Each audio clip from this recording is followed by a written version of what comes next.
What's up YouTube? Welcome to today's video, and we are going to be going over the Venom Gyre nerf. So for a lot of people who don't really know, Venom Gyre has pretty much been indirectly nerfed by Chris and the crew at GGG and put into the trash can, or so they believe, because of the Withering Step change, which affects the amount of elusive effect you will have. So Nightblade support gem has pretty much been on the chopping block for almost a year. I remember I first discovered this gem back in 3.15 when it first got buffed. And I was like, oh my goodness, this gem is batshit crazy. Like, how does this gem even exist? It's pretty much increased crit damage gem and an increased crit strikes gem, and it grants you elusive on top of that. So it's like 2.5 gems in one. And I was going on about it. This was a video I made over 1 year ago. Most OP support gem actually buffed and not balanced. Claws are OP now. And wow, oh wow, that was a long time ago, right? Here's even the thumbnail for the video. And people like Jung Rowan has pretty much been going on and on, crying about how OP Nightblade is. And Seismic, to be fair. Seismic is still as strong as ever. So maybe we need a few more tweets about Seismic Trap. So his tweet was, "It's insane that we're going to the next league without nerfs to Omniscience, Ashes of the Star, Nightblade. Hope the new Pinnacle bosses get some tuning, like 50% faster." And you want to know when this tweet was made? This tweet was actually made in Sentinel League. So there have been a lot of leagues in a row that Nightblades has dodged nerfs. And the time has finally come. Now, it's not a direct nerf to the support gem. It's a nerf to Withering Step.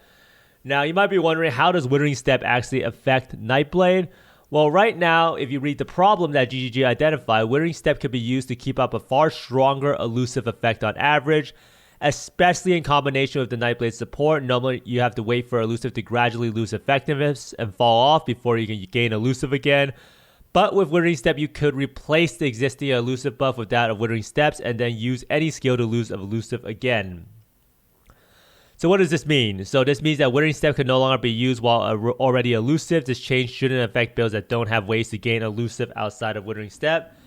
So right now you can see, if we don't put Withering Step on left click, whenever we hit a mob, let's go see a mob, right? We have 210% elusive. So what that means is this elusive will have to slowly drain down all the way to 0, even if we attack more mobs. But with the Withering Step tech, so let's go hit this mob a little bit. If we use Withering Step, we removed elusive as soon as we use a skill. So you can see the elusive disappear.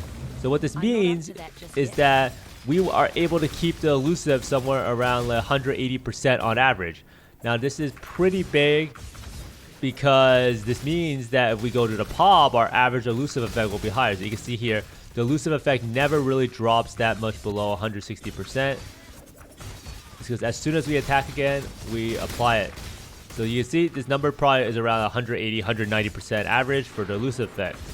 Now, what they're making it is that you can't use Withering Step anymore when you're elusive, so you can pretty much just play the game with left click elusive. Now, how big is this nerf, you might be wondering, and what does this actually mean? So since your elusive has to go down all the way to 0 before you can reapply a new elusive, that means the average elusive value for all builds will be nearly cut in half. So if you see this build here, it has like 220% max elusive. Now I think our average value is probably going to be around like 100. So it originally was probably around 180, 190%. So you put it at 190%. So you can see here, you put in the elusive value here, and you can put in a new elusive value here. So this is something interesting right here. So there's crit strike multiplier. So let's take it out right here. So you can see at 190 elusive effect, we have around 6 mil DPS average. And when we put it 100 average, it's all the way down to 4.4 mil. So that is a pretty sizable nerf. You can see here 4.4 to 5.9 mil. And this is around a damage nerf of around 25 to 30% damage. And this pretty much applies to every single build that uses elusive and takes a claw and dagger mastery for Nightblade. Now, I do know some people have been telling me about how there's some people who say like Frostblades got buffed. So we actually go to YouTube and look at Frostblades. Anytime you see someone that says Frostblades actually got buffed, do not believe them, because it's just not true. So this thing's 16+% damage buff, right? Frostblades did not get buffed. If you use elusive, and you use the Nightblade support gem, there is no way that you actually receive the buff regardless of whatever the skill gem says, because you pretty much lost 25 to 30% damage no matter what. Now, there is a way to make this nerf less impactful, and that is, if you notice what happens when you lose a bit of elusive. So right now you can see if you have 100 elusive effect on average, you're at 453% crit multi, and if you have like 190 or 200, you're at 613. So what that means is that critical strike multiplier is a lot more important than before. So if we actually tune our stat weights a little bit, we focus more on crit multi, this will lessen the impact of the nerf. So if you say we had 200 extra critical strike multiplier, whether you get it on your rings or you get it on your tree or you get it on your jewels or cluster jewels, you will see that the total amount of the nerf is smaller. So this is 6.3 million, and now at 190 is at 7.7, right? And if you do the thing of 6.3 divided by 7.7, you'll see that the nerf gets closer down to around like 19%, right? So it's 81% of the value. And then you can see we can find ways around this elusive nerf to make it a little bit better, because we're able to value crit multi, and crit multi is an amazing way to scale your damage. Now, another thing that doesn't get brought up enough is that this nerf also impacts your survivability, as elusive effect allows you to avoid all damage from hits. So we go look at elusive PoE wiki. So a lot of people don't really understand what elusive actually does. You have increased movement speed, additional chance to avoid damage. So at 100% effectiveness, we have 30% increased movement speed and pretty much 15% chance to avoid all damage. If you get up to 240%, 200%, we can get around 40% chance to avoid all damage. So we're going to be going all the way down from like 35% all the way down to around like 20%. So it is going to be a survivability nerf, and the consistency aspect of your damage is going to feel a lot worse because you have this wider damage range that will be very, very impactful. So we do have to consider also the survivability aspect of losing all of that elusive effect. Now the question, the $1 million question or the $1 billion question is, can you still play Venom Gyre and Lightning Strike?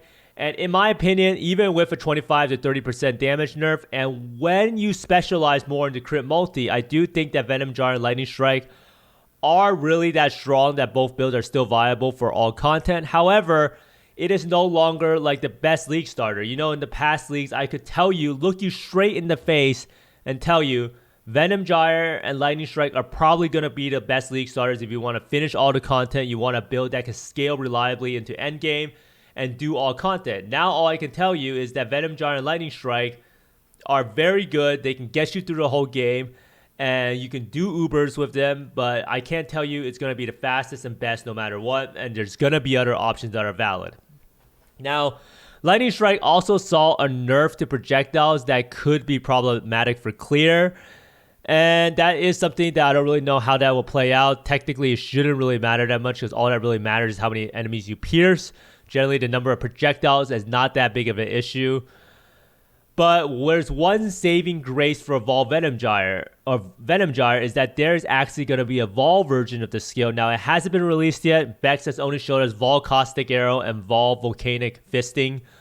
So they are adding Vol Cleave, Vol Flicker Strike, Vol Blade Flurry, Vol Venom Gyre, Vol Multi Strike, Vol Caustic Arrow, and Vol Volcanic Fisher, not Fister, and Vol Smite. So it's very possible that that Vol Venom Gyre ability can increase our single target or clear by anywhere from 20%, maybe 25%, and then it will offset this damage nerf. And that is something that I am very looking forward to. Now, the sad fact is, a lot of people who play the game, they don't even know that they don't even have Withering Step on left click. So you can see, you can do maps, and you will notice that the game is kind of still playable without, without Withering Step on right click. And it is perfectly fine, or left click, so you can pretty much test out these nerfs yourself. And you can see, you can still clear the map, everything is still going to be fine, but the damage is definitely going to be lower by 20 to 25%. But there is something else to know, is that when you like walk to the boss room and stuff, your elusive will slowly go down over time. And when it goes down over time, you will enter the boss room and you'll be able to be at max elusive effect. So it's kind of a, the more downtime there is, the better it is for the elusive effect, because it drains down a little bit and you'll start the fight off at max elusive. So let's see here. This build, I don't even know where this build's from.